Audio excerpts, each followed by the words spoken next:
Sheena murder mystery में police किसी भी वक्त मीडिया के सामने बड़ा खुलासा कर सकती है। सूत्रों की माने तो वो धीरे धीरे वारदात की तह तक पहुंच चुकी है। आज इंद्राणी ने भी हत्या की साजिश रचने का गुनाह कबूल कर लिया।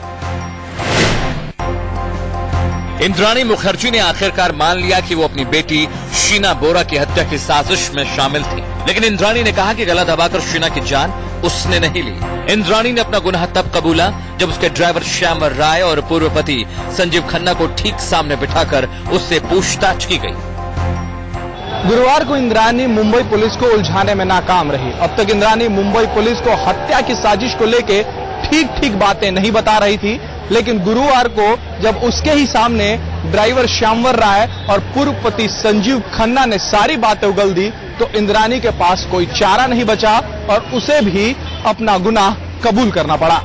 इंद्राणी के कबूलनामे से अब ये पूरी तरह साफ हो गया है कि वो अपनी बेटी शीना को जिंदा नहीं देखना चाहती थी, लेकिन हत्या के पीछे के असली मकसद का पता लगाना मुंबई पुलिस के लिए अब भी चुनौती बनी हुई है। इसके लिए मुंबई पुलिस ने खार थाने में आज फिर इंद्राणी के पति पीटर मुखर्जी से लंबी पूछताछ की। पीटर मुखर्जी से काफी बात क्या कुछ करा उन्होंने? आज उन्होंने क्या वो जो क्राइम कॉन्फिडेंशियलिटी की बात है वो मैं नहीं कह सकता, वो मेरे प्रोफेशनल एथिक्स के खिलाफ है। पीटर मुखर्जी से कल 12 घंटे से भी ज्यादा पूछताछ हुई थी। उनसे इंद्राणी मुखर्जी के सामने बिठाकर सवाल जवाब किए गए थे। कल पुलिस ने उनसे हत्या के पीछे प्रॉपर्टी विवाद से जुड़ी आशंकाओं को लेकर पूछताछ की थी, जबकि आज शीना और पीटर के बेटे राहुल के संबंधों को लेकर पूछताछ की गई। पुलिस को शक है कि हत्या के पीछे ऑनर किलिंग भी एक वजह हो सकती है। यही वजह है कि पीटर से ये सवाल बार बार किया गया कि शीना और पीटर के करीबी संबंधों पर इंद्राणी को किस कदर एतराज था। पुलिस ने कल इंद्राणी और पीटर को लिखित सवालों की फहरिस्त भी सौंपी थी, लेकिन दोनों के जवाब एक दूसरे से मेल नहीं खाते। पुलिस अब इस बात को पुख्ता करने में जुटी है कि दोनों में से सच कौन बोल रहा है। अभिषेक शर्मा के साथ राजेश कुमार, मुंबई, इंडिया न्यूज। अंदर की बात यह है कि अब मुंबई पुलिस शीना के पिता और इंद्राणी के पहले पति सिद्धार्थ दास से पूछताछ में जुटी है। उनसे खार थाने में सवाल जवाब हो रहा है, जहां इंद्राणी और पीटर मुखर्जी पहले से मौजूद हैं। उधर पुलिस अब शीना के पहले बॉयफ्रेंड से पूछताछ की तैयारी कर रही है। यह शख्स गुवाहाटी में रहता है। कहा जा रहा है कि इंद्राणी ने इसके साथ मिलकर भी शीना को परेशान किया था। शीना मर्डर मिस्ट्री पर पर्दा डालने के लिए एक बड़ी साजिश की आशंका सामने आई है। सूत्रों के मुताबिक गुवाहाटी में शीना से जुड़े कई अहम सबूतों को जला दिया गया। ऐसा कहीं और नहीं, शीना के भाई मिखाइल बोरा के घर पर किया गया। सोमवार की रात को गुवाहाटी में शीना के भाई मिखाइल बोरा के घर में किन सामानों को जलाया गया, ये इस वक्त का सबसे बड़ा सवाल है। सूत्रों की माने तो सोमवार की रात 10 से 10:30 के बीच गुवाहाटी में इंद्राणी के माता पिता के पुश्तैनी मकान के ग्राउंड फ्लोर पर कई सामानों को जला दिया गया था। इस मकान में शीना का भाई मिखाइल अपने नाना नानी के साथ रहता है। मुंबई आने से पहले शीना भी यही रहती थी। सूत्र बता रहे हैं कि यहाँ बेहद सावधानी से लोगों की नजरें बचाकर कई सामानों को आग के हवाले कर दिया गया। इसमें कपड़े, शराब की बोतलें और कई दूसरे सामानों को भी जलाने की बात कही जा रही है। ऐसा मिखाइल बोरा के कुछ करीबियों ने किया, जिन्होंने घर में मीडिया और दूसरे लोगों के घुसने पर पाबंदी लगा रखी थी। सवाल ये है कि क्या मिखाइल बोरा के घर पर शीना से जुड़े सबूतों को जलाया गया, जिसकी मुंबई पुलिस को सरगर्मी से तलाश है। Bureau report, India news.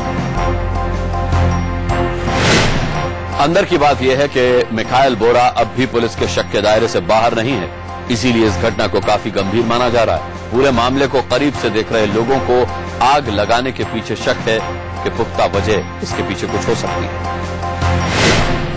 Sheena murder case की जांच के बीच एक डायरी भी सामने आ गई है, जो शीना और इंद्राणी के रिश्ते पर बहुत कुछ कहती है। ये डायरी शीना की है, जिसमें उसने अपनी मां इंद्राणी को डायन तक बताया। क्या एक मां अपनी ही बेटी का कत्ल कर सकती है? ये सवाल शीना मर्डर केस के खुलासे के साथ ही उठा था। इसका जवाब डायरी का ये पन्ना कुछ हद तक दे रहा है। साल 2003, तारीख 11 फरवरी, यानी शीना बोरा का जन्मदिन। शीना अपनी डायरी में लिखती है, happy birthday to me.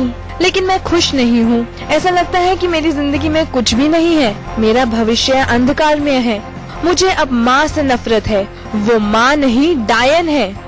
Indrani और राहुल के संबंधों के बारे में पूछताछ करने वाली है। इंद्राणी शीना और राहुल के की बातों के बारे में पूछताछ करने वाली है कि उन लोगों ने आपको क्या क्या बताया है और आपने किन किन बातों पर यकीन किया है, किस किस की बातों पर यकीन किया है।